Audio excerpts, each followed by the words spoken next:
Alhamdulillahi Rabbil Alameen. Wassalatu wassalamu ala Sayyidil Mursaleen. Amma ba'd. Fa'a'udhu billahi minash shaitanir rajim. Bismillahir Rahmanir Rahim. As-salatu wassalamu alayka ya Rasulallah. Wa ala alika wa ashabika ya Habiballah. As-salatu wassalamu alayka ya Nabi Allah. وعلى آلك وصحابك يا نور الله. Please also repeat after me. نويت سنة الإعتكاف. The Sahabas, the companions of the Prophet of Allah sallallahu alaihi wasallam, they used to sit so close to each other that if a sheet was placed above them, you would not see the dips in the sheet. They used to sit that close together. So this is sunnah of the companions of the Prophet of Allah sallallahu alaihi wasallam to sit close together, and it brings the muhabbat amongst us as well. My dear Islamic brothers, whenever you are blessed with an opportunity of entering the house of Allah Azza wa Jal, i.e. the masjid, first and foremost you must realize that you are very, very lucky. Allah Azza wa Jal has blessed you that you're able to come to this house today. You're able to come to the house of Allah Azza wa Jal. So you are amongst the fortunate ones, because we all know that there are many Muslims outside that are not here today. But when coming to the house of Allah Azza wa Jal, try and always come according to the sunnah of the Prophet of Allah sallallahu alaihi wasallam. My dear Islamic brothers, by making this intention for the duration that you're in the masjid, whatever you're doing, waiting for someone, looking for something, or leaning against a radiator to keep it warm, whatever you are doing, you actually get the blessings of being in itikaf. May I remind you, it is forbidden in Sharia to eat, to sleep, and to drink in the masjid.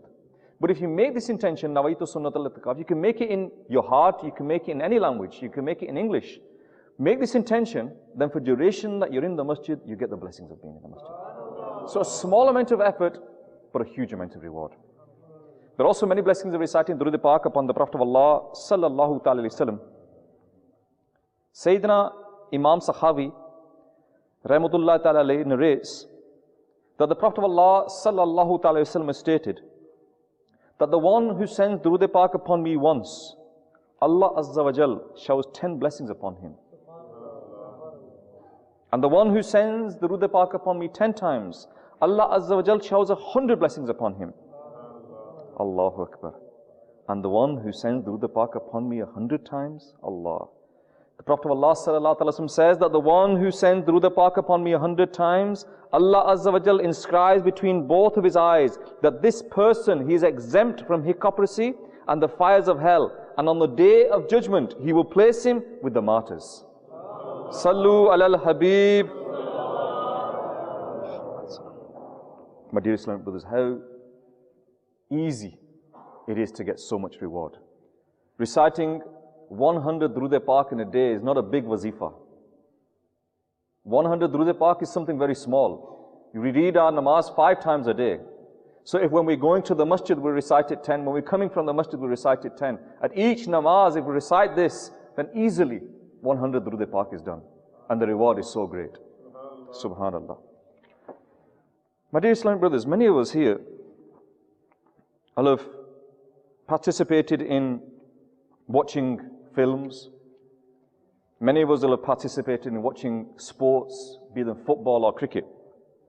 Now whatever thing you have watched, be it football, be it cricket, be it a film, then for duration that you're watching that program, you're watching that film, your emotions are going high and low. If you're watching, for example, cricket, you get excited when your team, hits some runs. You get sad when your best player is bowled out.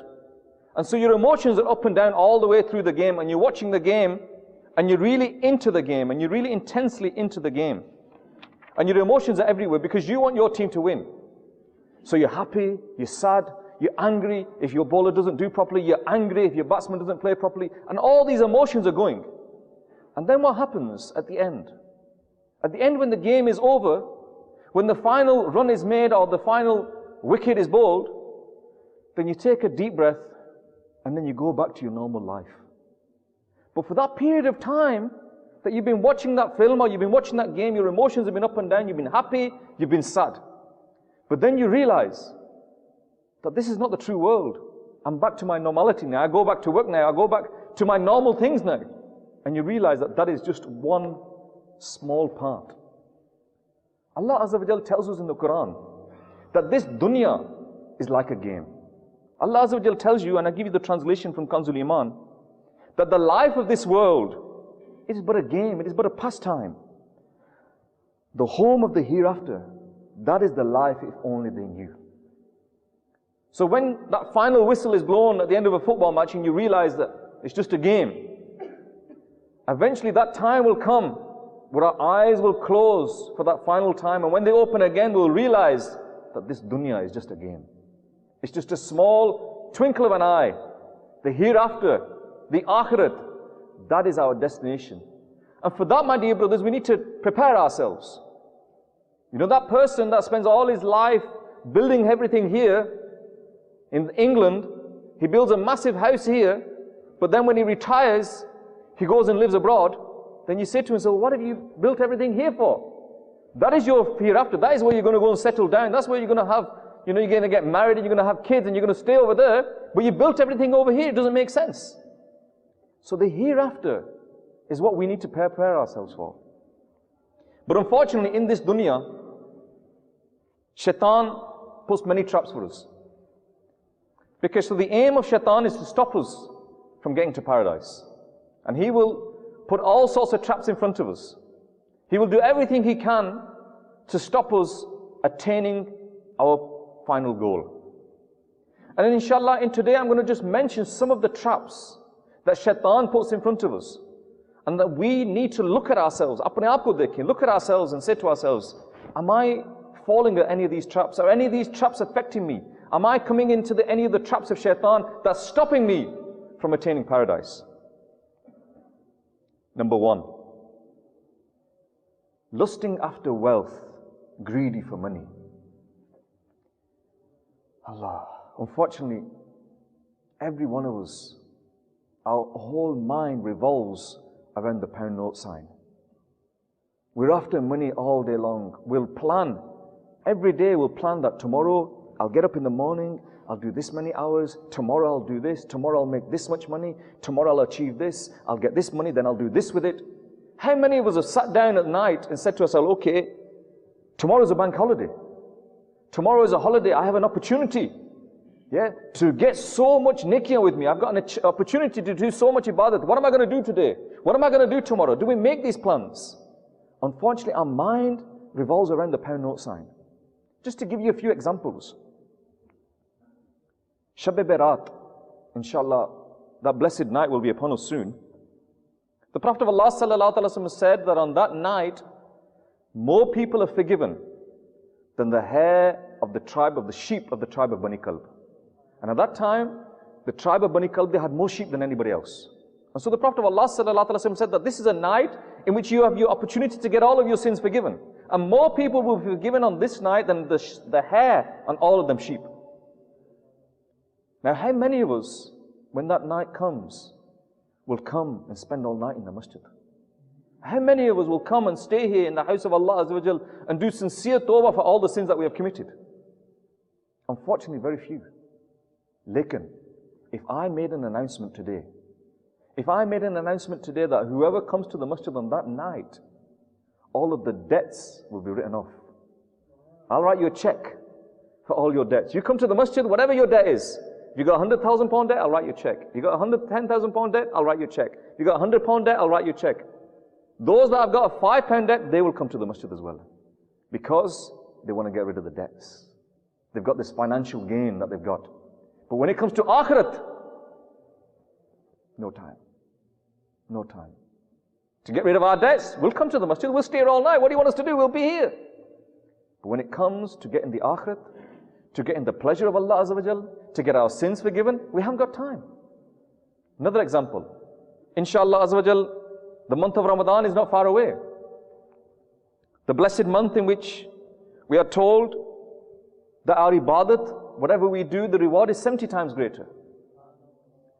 In that month, there is one night in which Allah Azza wa Jalla has told us that that night is better than 1,000 months. Laylatul Qadr. Now Allah Azza wa Jalla said it's better than 1,000 months. He doesn't say it is as good as 1,000. The mercy of Allah Azza wa Jalla is great. But it's better than 1,000 months as a minimum. How many of us will search for that night? We'll stay up every night and look for Laylatul Qadr in the hope and pray that, Ya Allah, I pray that tonight is Laylatul Qadr. Tonight I will do ibadat. But if I was to offer you a job, and I was to say to you that, look, I'm going to give you a job for 1 month. I'm going to pay you £10 an hour. It's not a bad wage. But this job is only for 1 month. And in that 1 month, there is one night. There is one night that I'm not going to pay you £10 an hour. I'm not going to pay you £100 an hour. I'm not going to pay you £1,000 an hour. I'm going to pay you £100,000 per hour. But I'm not going to tell you which night it is. I'm not going to tell you which night it is. Now, how many of us would take a holiday? How many of us would take a night off? How many of us would take that risk of missing that one night which I can make £100,000 an hour? I'm not going to take the risk. I'm not going to miss that night. I'm a fool if I miss that night. And if you did take some days off, and at the end of the month when your wage slip comes, and you realize that you missed that night, how much pain will you have in your heart? How upset will you be? You know, that night, that night I went to cinema. That night I was playing football. That night I was with my mates. That night I was on PlayStation. That night I just slept. Oh no, I've missed that night. Kitna dukh hoga. Lekin Laylatul Qadr jane se koi dukh nahi hai. This is our mind. That we run after money. We run after money. We run after money. But we don't think about the akhirat as well. The akhirat is there. There's so much, as Muslims, we have great opportunities. We have great opportunities to get so much reward. But we don't think of it. Come and read your namaz with Jamaat. 27 times more reward than reading it at home. Now if I was to say to you again, think money. If I think money, you understand. If you think blessings, you don't understand. If I say to you, look, work from home, I'll give you £10 an hour. Work in my place, I'll give you £270 an hour. How many of you say, no, it's okay, I'll work from home, no problem. I'll stay at home, I'm okay, I'm sweet, no problem. No, you'll all come to the workplace, you'll all come for that £270 an hour. But when it comes to your nikiyam, when it comes to your reward, where you can read your namaz at home, and you come to the masjid, you would get 27 times more sawad. It's okay, no problem. Why? Why do we not think like that? We need to change how we think. We need to realize that our true goal is getting the akhirat. That's just one trap that shaitan has put in front of us. Money. Lusting after wealth. Number 2, love of this world and its pleasures and no preparation for the hereafter. You know, we put everything in this dunya. We're only here for a short period of time. We don't realize. We build houses here. We get big cars here. We get businesses here. I'm not saying it's haram. Yes, no problem. Get your nice houses. Get your big houses. Get your big cars. Get all of these things. No problem. But also prepare for the hereafter as well. You know, in this country, there's a lot of people that come to this country. Some of them come on student visas. Some of them come on work permits. Some of them come to visit people on visas. And what happens is a lot of them, well not a lot of them, some of them, when the visa expires, they don't go back. They don't go back home. And this country classifies them as illegal immigrants. जो illegal immigrant है ना, उनके अदाएं और हमारे अदाएं में फर्क होता है. The illegal immigrant, what it is with him is, he's scared. He's scared that I might get caught. He's scared that when he gets caught, he's going to get taken straight to the airport, or he's going to get put in a prison cell, and once his case is done, he's going to get put in the airport, and he's going to be sent back home. So what does he do? He tries to make as much money as he can.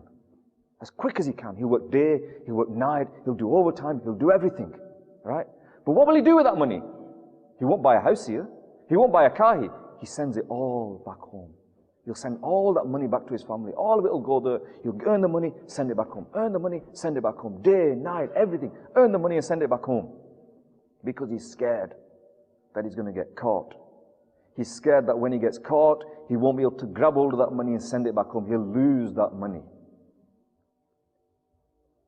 But what about being caught by the angel of death? Aren't we going to get caught by the angel of death? We are going to get caught by the angel of death. Now, I'm not asking you today, what have you sent back home? But I'm asking you today, what have you sent forward? Because when that angel of death comes, you're not going to have time to read 1, 2 nafal, you will not have time. You will not have time to read your kalmah. Those lucky people are those that get to read the kalmah when the angel of death comes to them. You will not have time to give anything in sadaqah. You will not get time to go on hajj. You will not get time to do any marozah. You will not get time to do anything. What you have got, that you've sent forward, that'll be it. And everything's gone. So we as Muslims, we need to be like that illegal immigrant in a certain extent. We need to realize that any time now the angel could come and he could take us away. There is no guarantee.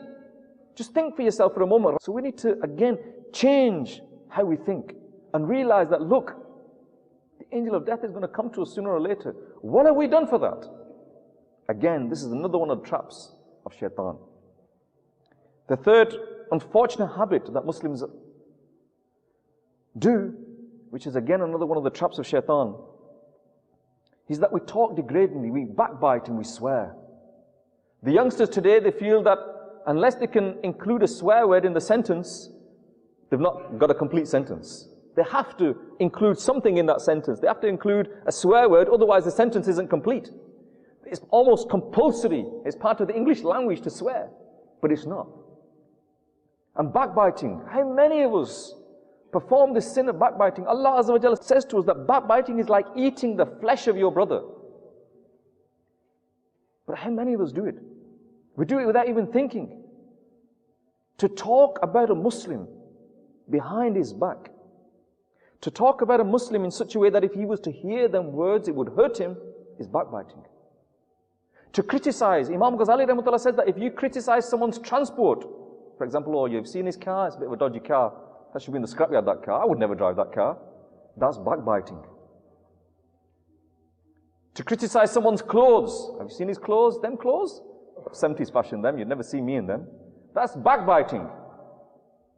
To criticize food, if you get food from a takeaway, for example, if you get food from a restaurant and you come home and you're eating the food, or you're with your friends and you're eating the food, and you say, have you said, this is really dodgy stuff, this is horrible, this food, you know, what has he put in this food? That's backbiting. You are actually backbiting. A Muslim, the Prophet of Allah sallallahu alaihi wasallam has said that a Muslim is like a mirror to another Muslim. A mirror, when you go home, look in your mirror. The mirror will tell you whether your beard is straight or not. The mirror will tell you whether you've got any marks on your face. The mirror will tell you if your glasses are straight or crooked. They'll tell you all these things. The mirror will never jump off the wall, run down the street and say to you, hey, that guy up there, his beard is all over here, the place. It will never do that. The mirror tells you. And as Muslims, that's how we should be. If I have a fault inside me, as a Muslim brother, you should come and tell me, brother, try and stay away from this. Don't do this. Tell me, you should not be going telling other people my faults. You should come and tell me my faults. Do my islah, rectify myself. Because otherwise, if you go and tell everybody else, you're gossiping, you're backbiting, and you're earning the fire of hell for yourselves. Swearing. Abu Zurqan, he said once that the person who swears, it is better for him to eat excrement, to eat that stuff that you put in the toilet. It is better to eat that than it is for you to swear.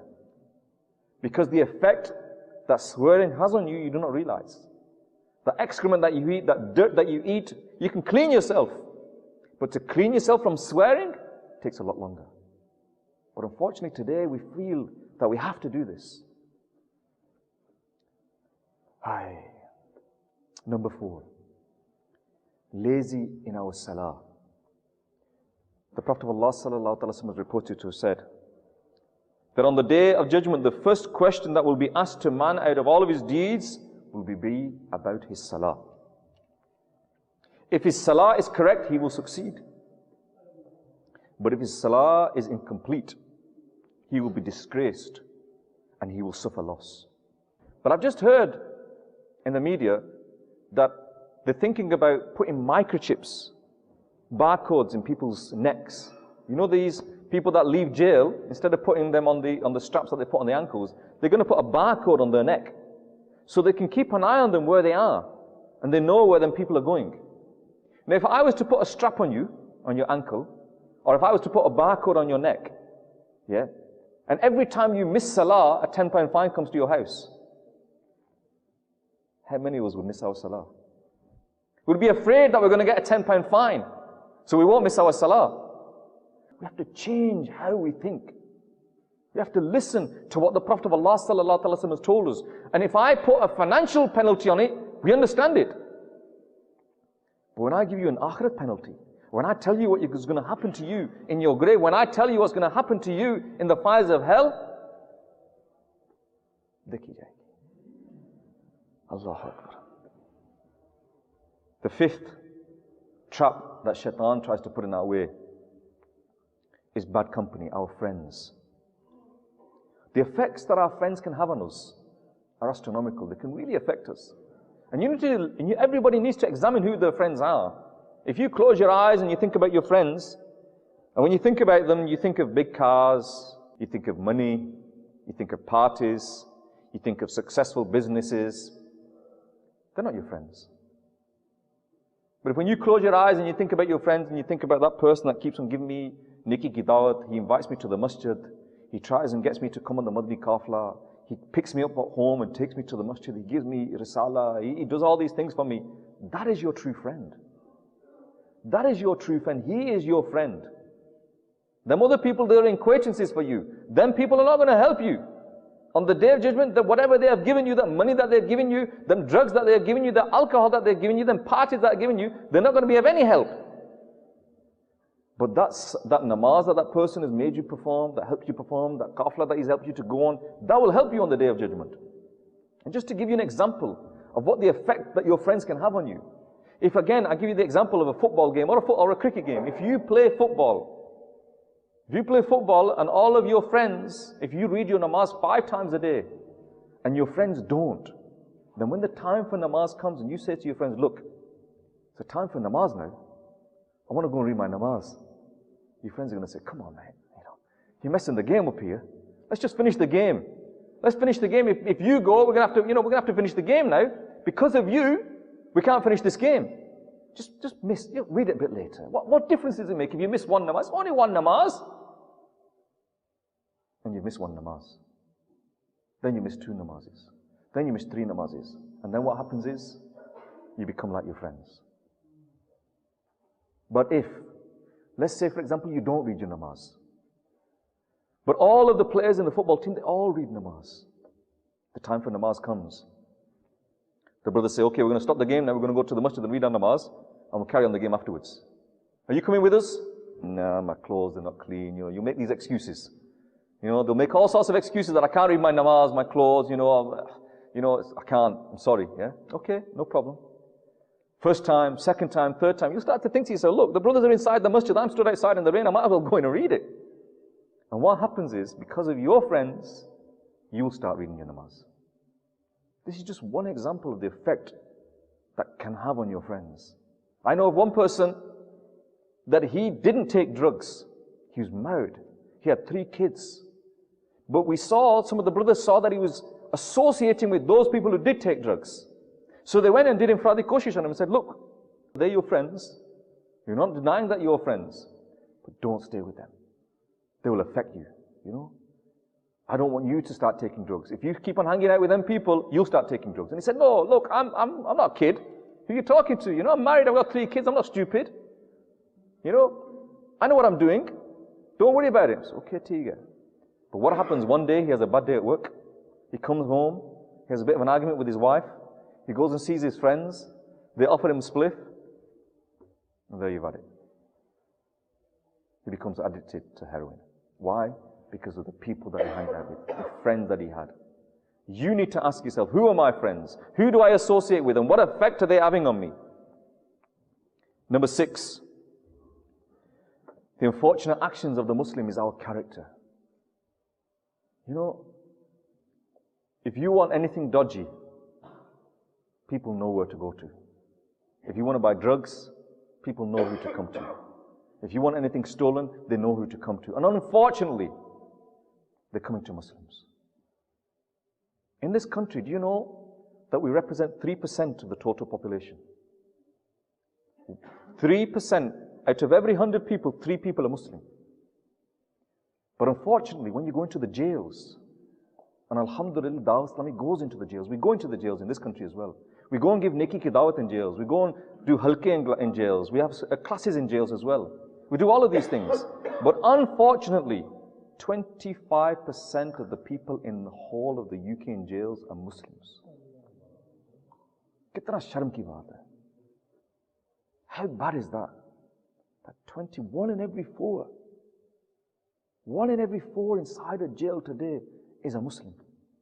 And you can go to some jails where the percentages are a lot higher. But overall, nationally, 25% of the people that are in jail today, they are Muslims. Because of our character, because of what we've done, and what people think of us. There's a story, not very far from here, in Manchester city centre. A taxi driver.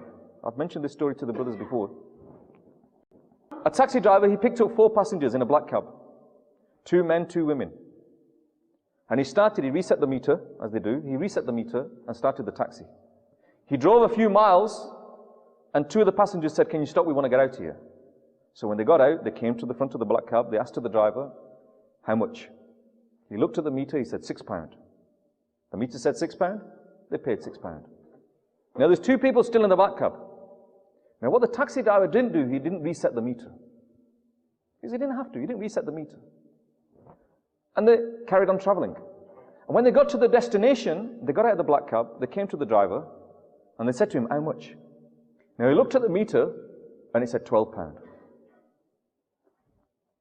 So he says to the passengers, "Your friends have paid £6, you pay £6.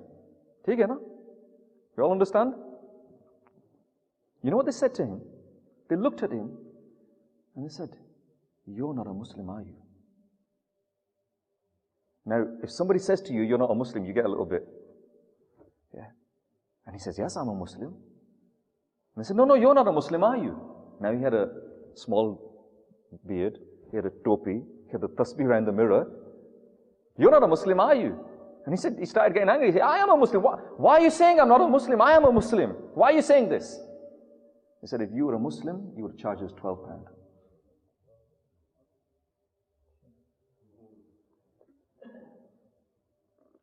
Think about it. Is that what people think of Muslims? That we fiddle people? Is that what people think? That this is how low we have become? That this is the character of Muslims? That when people look at a Muslim, they want to run away from them because they're afraid that they're going to get done over? Is this the mentality that we have given, the image that we have given to the people here? We are told that the Muslims, they are the best of humankind. They're the best ummah. They are the favored ummah. They're the ummah of the final Prophet of Allah sallallahu alaihi wasallam. But we have lowered ourselves so much that this is what people think about the ummah of the Prophet of Allah sallallahu alaihi wasallam. Islam is haqq. There is no doubt in Islam. The problem is us. If you look at the time of the Prophet of Allah sallallahu alaihi wasallam, you look at the companions, you look at how deen spread at that time.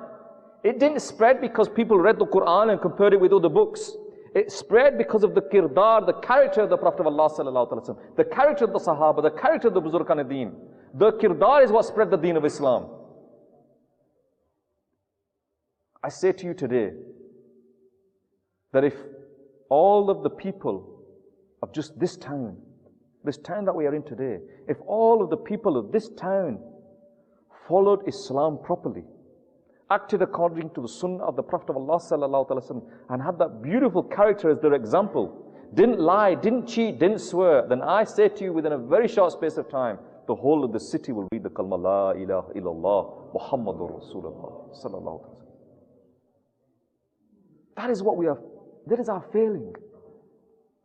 That we are not following the kirdar of the Prophet of Allah sallallahu alaihi wasallam. People look at us and don't want to speak to us. They don't want to come near to us. They're afraid that this guy is going to do something to me. This guy is going to cheat me. You want credit card fraud? Come to one of us. You want insurance fraud? Come to one of us. You want drugs? Come to one of us. Whatever you want, we'll get it for you.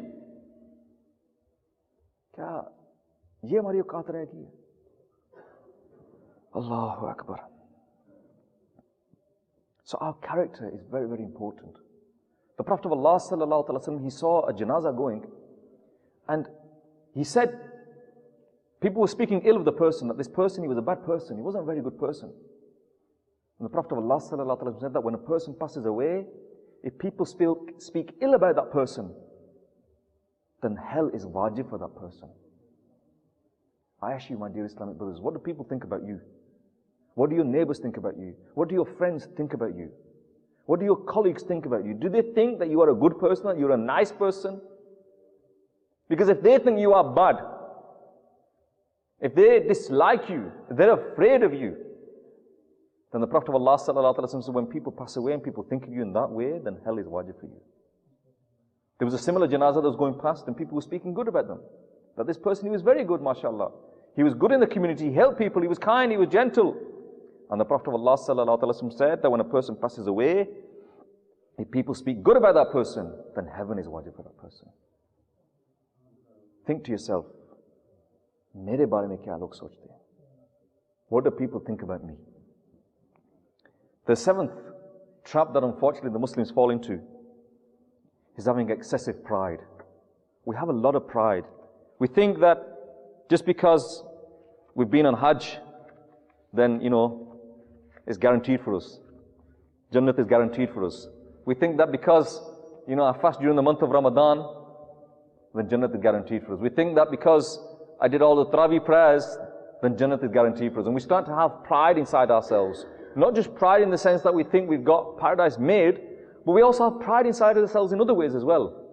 We start to think that we are better than other people because I've got education. We think that we are better than other people because I've got money.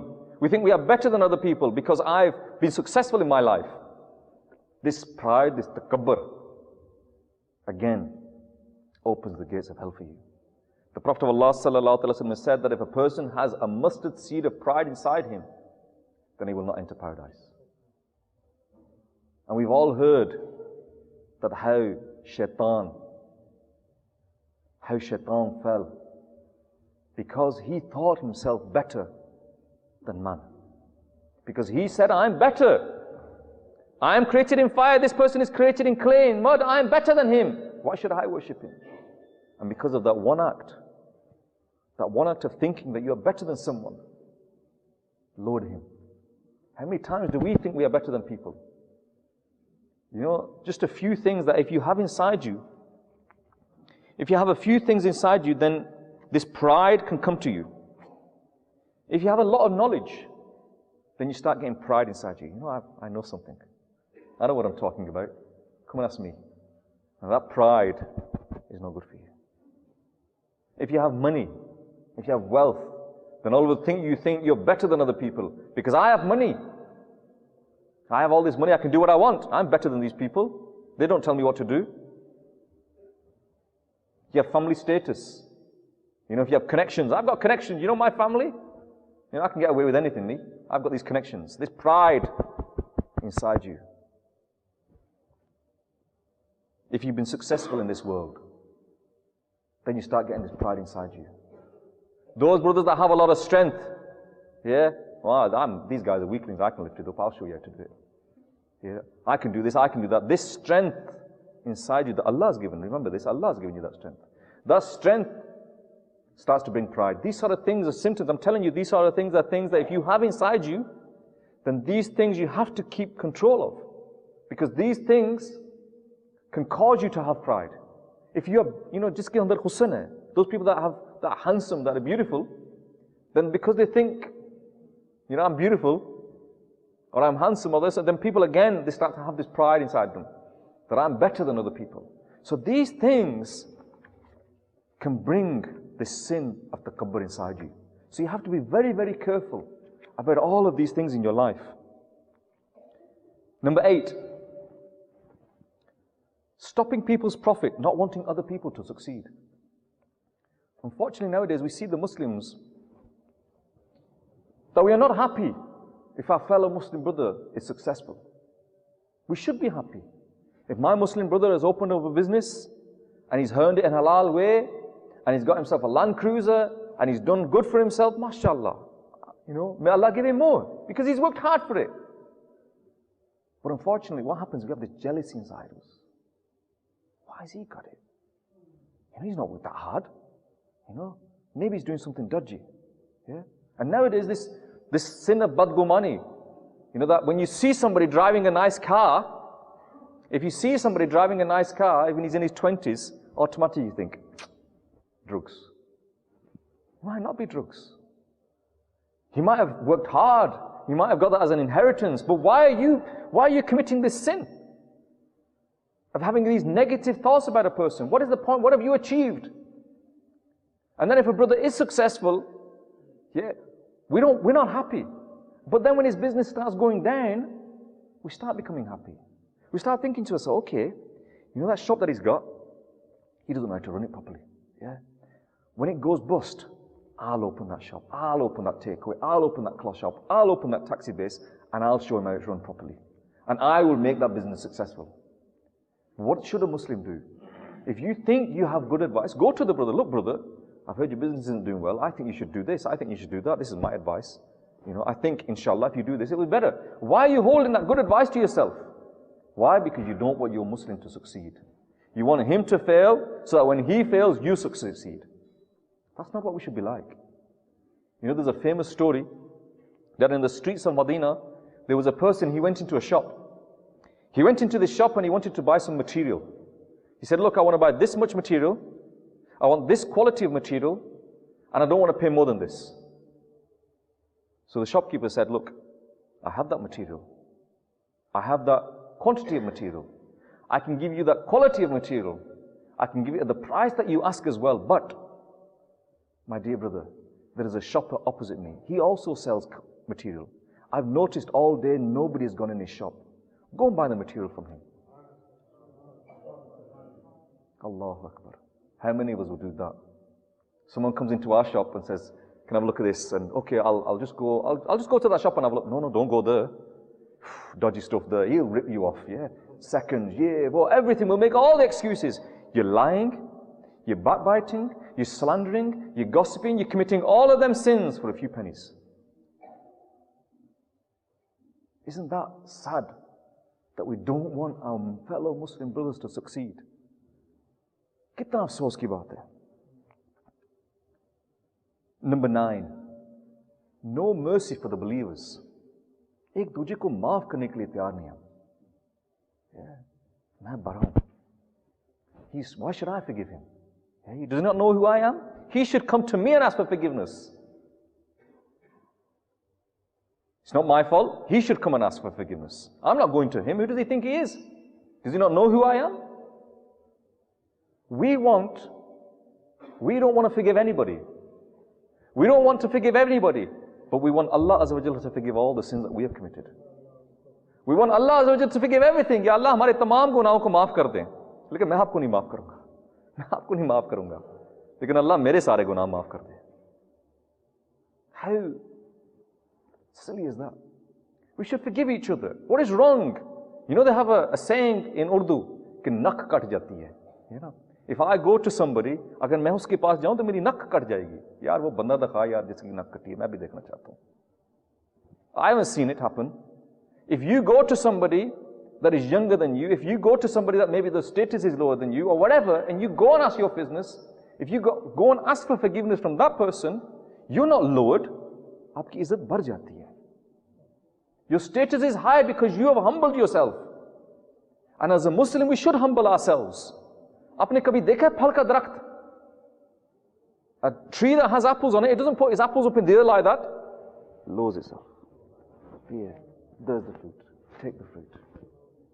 And as Muslims, we have so much to give. We should humble ourselves. We should be humble inside. And if we are humble, inshallah, and we ask for forgiveness, क्या जाता है यार? एक दूसरे को माफ कर दे. What difference does it make? मरना है सबने. We're all going to die, and yet you've not forgiven each other. Allahu Akbar. Number 10. The unfortunate act of the Muslim is that he's stingy. Allah Azza wa Jalla ne aapko maal diya hai. In this country, Allah Azza wa Jalla has blessed us. We came to this country. Why did we come to this country? To earn a living. Our parents, our elders, they came here for a better life. Now Allah Azza wa Jalla has blessed you. We come here with the intention to change ourselves. Ameen bi jahi Nabi al-Ameen.